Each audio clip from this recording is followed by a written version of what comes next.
Yes I'm back.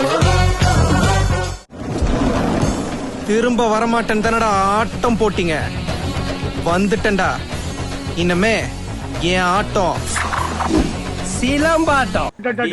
அப்பா என்ன அழகு, என்ன அழகு. என்னங்க எல்லாம் இந்த பட்டு சேலை தாங்க.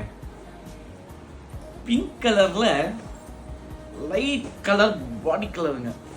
இந்த சேலை உடுத்துனீங்கன்னா மகுடிக்கு மயங்கிற பாம்பு போல உங்க வீட்டுக்கார அப்படியே மயங்கி தொப்புன்னு கீழே விழுந்துருவாங்க. அந்த அளவுக்கு அருமையான பட்டு சேலைங்க. ஒரிஜினல் காஞ்சிபுரம் பட்டு சேலைங்க. பாருங்க, ஃபுல் டிஷ்யூ முந்தானி. பிளவுஸ் வந்து பாத்தீங்கன்னா உங்களுக்கு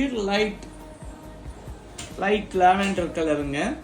உங்களுக்கு இது வந்து ரொம்ப ஜெரிக ஜெக்கார்ட் டிசைன்ல வரும். உங்களுக்கு எதுவுமே ஒர்க் பண்ற மாதிரி இருக்காதுங்க. நீங்க டெய்லர் கிட்ட போயிட்டு 5000 10,000 சொல்லிட்டு ஒர்க் பண்ண தேவையில்லைங்க. அப்படியே வேர் பண்ணலாம். ரொம்ப ட்ரெடிஷ்னலா அந்த மாதிரிலாம் இல்லாம ஃபேன்சியா ரொம்ப டிஃப்ரெண்டா உங்களுக்கு ரொம்ப அழகுக்கு அழகுபடுத்துங்க.